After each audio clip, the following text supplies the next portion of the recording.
Bismillah. Assalamualaikum warahmatullahi wabarakatuh.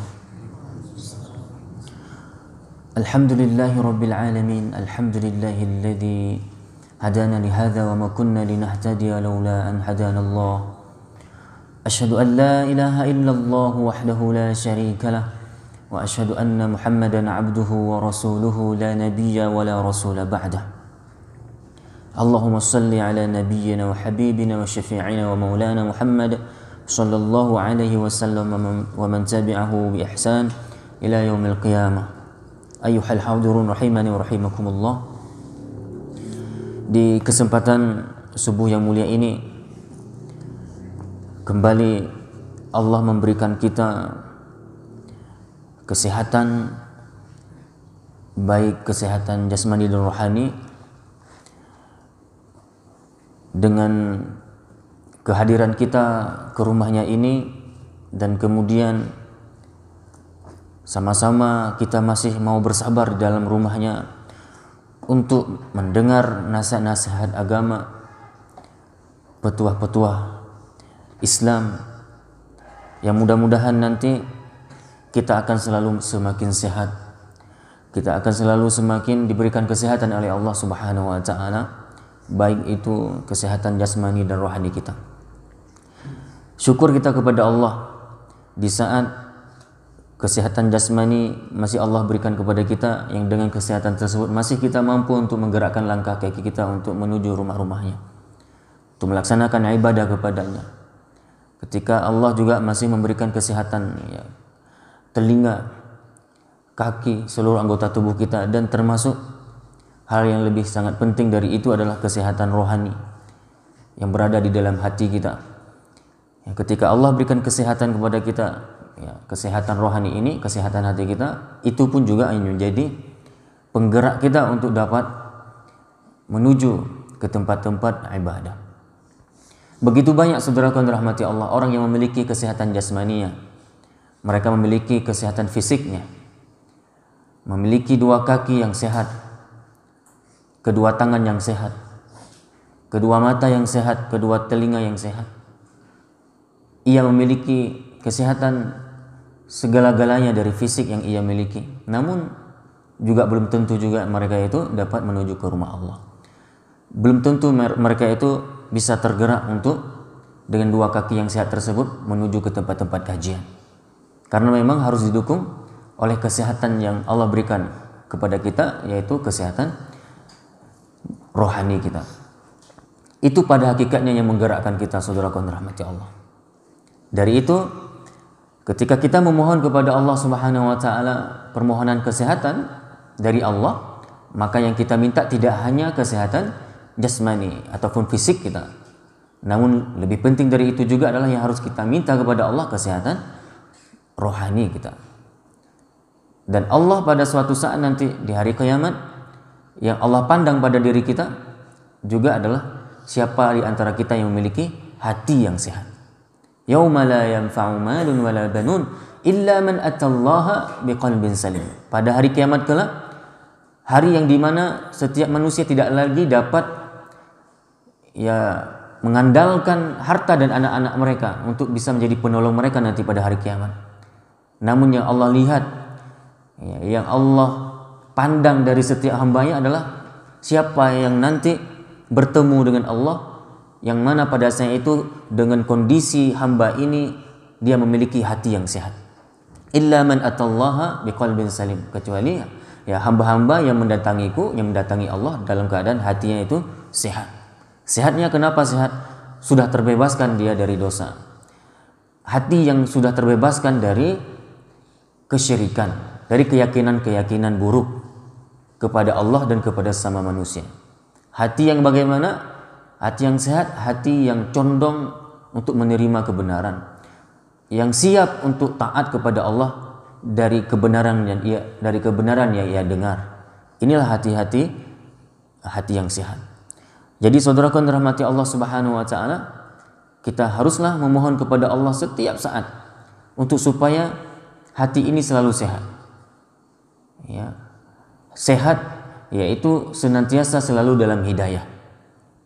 Sehat dalam artian apa? Dia selalu menolak sesuatu yang merusak hatinya dari penyakit-penyakit hati. Ya ini. Nah, dari itu juga dalam hadis yang lain Rasulullah SAW bersabda, Innallaha la yanzuru ila suwarikum wa la ajsamikum. Tegas Rasulullah menyampaikan kepada umatnya bahwasanya Allah itu tidak memandang pada diri seseorang itu wajah-wajah mereka, rupa mereka. Mau ganteng, mau cantik, mau jelek, mau kulitnya putih, mau hitam, Allah tidak pandang itu. Wala ajsamikum, dan Allah juga tidak pandang pada fisik kita. Mau kurus, mau gemuk, ya. Warna kulit kita juga tidak Allah pandang di warna kulit, tidak Allah pandang di postur tubuh kita. Walakinallaha yanzuru ila qulubikum wa a'malikum.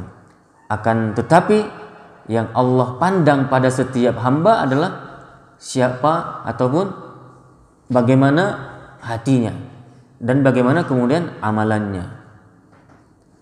Kalau memang dia adalah orang miskin, kalau memang dia adalah fisiknya fisik yang kurang elok dipandang, mungkin kurus, ya, kulitnya juga hitam mungkin. Namun kalau dia adalah orang yang taat kepada Allah, hatinya bersih, dan dia orang yang hidupnya dengan amal-amal yang soleh, orang yang seperti inilah yang Allah cintai. Kalau memang ada seseorang yang kulitnya putih, cantik, ganteng, tubuhnya kekar, bagus fisiknya, namun ketika ia tidak memiliki hati yang baik, amal yang baik, maka juga Allah tidak akan pandang ini orang. Allah akan hinakan nanti orang ini pada hari kiamat. Makanya dari itu yang kita harus jaga sekarang adalah bukan hanya fisik kita. Kita tidak hanya merawat kesehatan fisik kita, namun juga kita harus merawat kesehatan hati kita. Kita harus bersihkan hati kita, bagaikan kita juga selalu membersihkan fisik kita dengan mandi misalnya, dan lain sebagainya. Dari itu berbahagialah bagi siapapun yang dia memiliki kedua kesehatan ini. Di saat dia memiliki kesehatan jasmani dan juga dia memiliki kesehatan rohani. Insya Allah dengan dua modal ini akan saling berhubungan nantinya untuk supaya kita menjadi hamba yang bisa melaksanakan ketaatan kepada Allah Subhanahu wa taala. Saudaraku yang dirahmati Allah Subhanahu wa taala, di dalam sebuah hadis yang datang dari Abu Hurairah radhiyallahu anhu, di mana Rasulullah sallallahu alaihi wasallam bersabda, "Rubba ash'atha aghbara madfu'in bil abwabi law aqsama 'ala Allah la abarrahu." Rawahu Muslim. Di mana Rasulullah menyampaikan kepada kita semua, bisa jadi orang yang berpenampilan kumal dan berdebu yang pintu-pintu tertutup untuknya, sama-sama kita perhatikan ya, bisa jadi kata Rasulullah, orang yang berpenampilan kumal dan berdebu, mungkin dia penampilan kayak gembel, bagaikan tampilan-tampilan seorang pengulung, seorang budak. Dia adalah mungkin ya seorang Ibnu Sabil ya. Ibnu Sabil bahasa kita ya, bukan bahasa Ibnu Sabil bahasa Arab itu ya musafir. Ibnu Sabil ini anak jalanan maksud kami, yang hidup di jalan-jalan, di bawah kolong jembatan, yang penampilannya kumuh, tampilan rumahnya juga kumuh, semua kumuh. Ya. Nah, apa kata Rasulullah? Bisa jadi orang yang sedemikian ataupun orang yang seperti itu, yang juga kata Rasulullah mungkin saja orang menutup pintu untuknya, tidak memperhatikannya, maksudnya tidak mempedulikannya, tidak menerima kedatangan dan kehadirannya, karena saking dianggap rendah ini orang, dianggap hina ini orang oleh dalam pandangan manusia. Hati-hati. Nah, ini kita sangat berhati-hati, karena mungkin orang yang seperti inilah apabila dia berdoa kepada Allah, apapun yang ia minta kepada Allah, mungkin permohonannya itu ya akan Allah berikan sesuai dengan apa yang dia inginkan. Ini kita sangat berhati-hati kaum muslimin, seperti yang kita rasakan saat-saat ini di negeri kita, negeri yang tidak henti-hentinya musibah begitu datangnya, datang ya, bertubi-tubi datang ke negeri kita. Musibah banjir di mana-mana, longsor, gunung berapi, ya. Di negeri kita, Negro Aceh Darussalam ini juga pernah Allah hadirkan sebuah peringatannya, tegurannya dengan didatangkan tsunami besar, diawali dengan gempa bumi yang juga begitu dahsyat. Ya, penyakit yang ada hari ini mungkin di antara kita belum pernah mendengar jenis penyakit itu sebelumnya. Aneh-aneh jenis penyakitnya. Ya, dokter merebak di mana-mana. Penyakit pun tidak pernah hilang-hilang. Rumah sakit mewah, indah, besar-besar, namun pasiennya juga membludak. Penjara dibikin tinggi-tinggi, berkamar-kamar yang banyak, menandakan memang penjahat juga sangat banyak.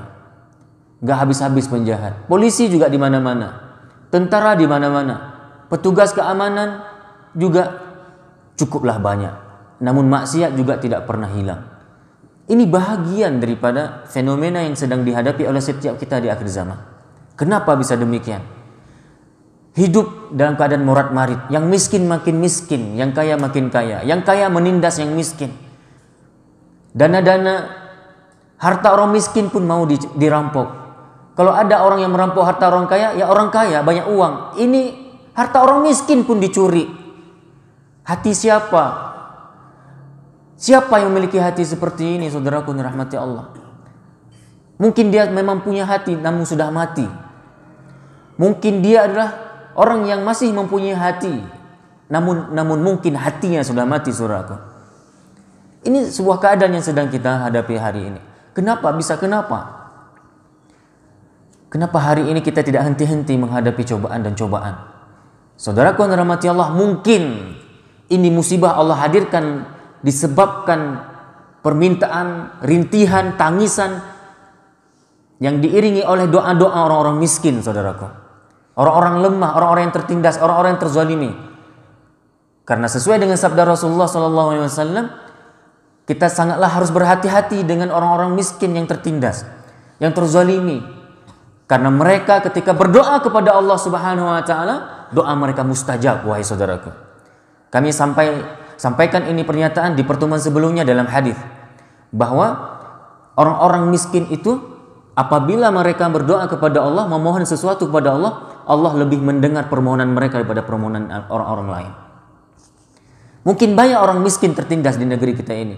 Banyak orang-orang miskin yang telah terzalimi.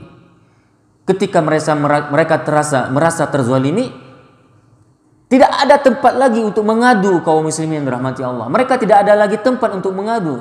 Ketika mereka mengadu kepada manusia, malah manusia tidak mau menerimanya, tidak mau menerima aduannya.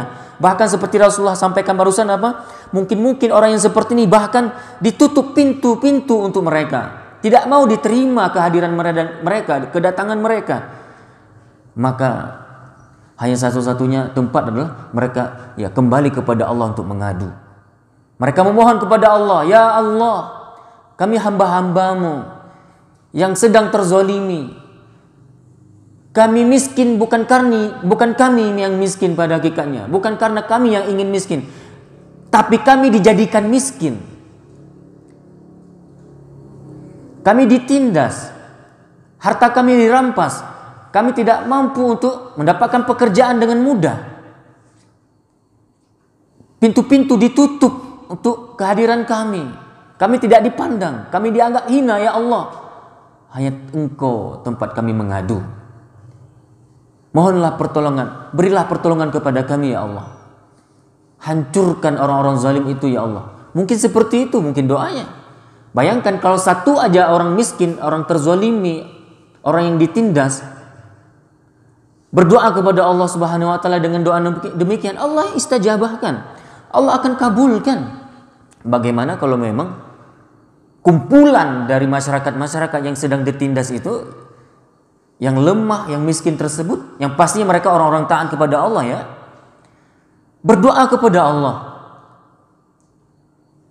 Mungkin inilah yang menjadi penyebab hari ini negeri kita tidak pernah henti-hentinya mendapatkan musibah, saudaraku yang dirahmati Allah.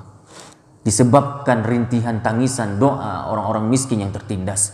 Allah tidak memandang hina orang-orang miskin. Bahkan mereka nanti akan menjadi penghuni surga paling banyak. Namun demikian kami perlu tegaskan, bukan karena kemiskinan mereka masuk surga. Namun karena kebanyakan dari orang-orang miskin itu lebih banyak taatnya kepada Allah Subhanahu wa taala. Jadi disebabkan ketaatan, tunduk patuh mereka, kesabaran mereka dalam menghadapi cobaan, inilah yang menyebabkan mereka masuk surga. Ingat, bukan berarti ketika Rasulullah menyampaikan bahwa penduduk surga itu kebanyakan orang miskin, berarti karena orang miskin itu, karena kemiskinan itu masuk surga, bukan. Kalau memang karena menjadi miskin itu masuk surga, maka menjadi miskin itu jadi wajib. Kita harus jadi miskin semuanya berarti. Kan jadi salah paham ini. Maka saudara yang dirahmati Allah, bukan itu yang dimaksud oleh Rasulullah. Disebabkan apa?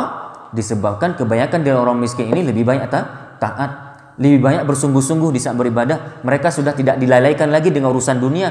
Mereka lebih banyak sabarnya. Inilah yang membuat mereka kebanyakan nanti penghuni surga. Saudara yang dirahmati Allah, kami coba ulangi pernyataan Rasulullah SAW. Bisa jadi orang-orang yang berpenampilan kumal dan berdebu, yang pintu-pintu tertutup untuknya, orang tidak mau meresponnya, orang-orang tidak mau mempedulikannya. Tetapi jika dia bersumpah kepada Allah, maksudnya apa? Karena mengharapkan kemurahan hatinya, ataupun kemurahan Allah maksudnya, niscaya dia akan memberikan apa-apa yang diinginkannya. Niscaya Allah akan memberikan apa-apa yang diinginkan oleh orang miskin tadi. Maka dari itu, dari hadis ini kita bisa mengambil hikmah apa? Sesungguhnya Allah Subhanahu wa taala tidaklah melihat rupa dan harta kita, tetapi yang Dia lihat adalah bagaimana hati dan amal kita. Ini sesungguhnya Allah pandang pada diri kita apa? Hati dan amal.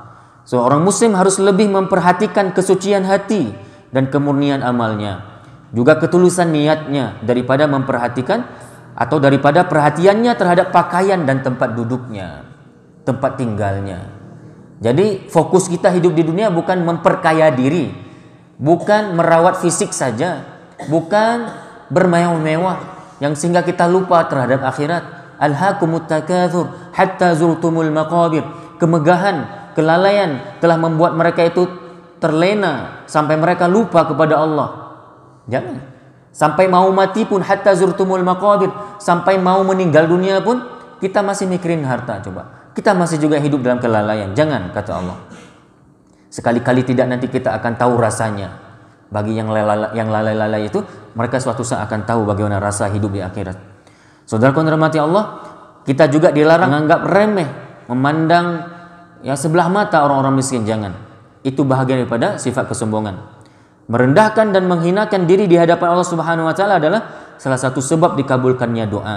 Karena itulah dia merealisasikan sumpah orang yang bertakwa lagi beramal secara sembunyi-sembunyi. Kemudian saudaraku yang dirahmati Allah, di antara hikmah hadis yang bisa kita juga jadikan dalam kajian hari ini adalah kedudukan hamba dinilai berdasarkan amal perbuatannya, bukan dari penampilan dan kekayaannya. Siapa yang banyak beramal, itulah yang insya Allah lebih mulia dalam pandangan Allah Subhanahu wa taala. Ini yang dapat kami bahas pada kesempatan yang sangatlah singkat ini. Mudah-mudahan kajian di subuh kali ini bisa kita banyak ambil manfaatnya. Semoga Allah memberikan kita kemampuan untuk selalu taat kepadanya, diberikan kemampuan untuk selalu dapat menunaikan kewajiban-kewajiban kita terhadap Allah Subhanahu wa taala, dan juga diberikan kemampuan untuk dapat meninggalkan setiap larangan-larangan yang Allah dan Rasulnya larang. Kita padai dengan doa kafaratul majlis. Subhanakallahumma bihamdika asyhadu an la ilaha illa anta astaghfiruka wa atubu ilaik. Assalamualaikum warahmatullahi wabarakatuh.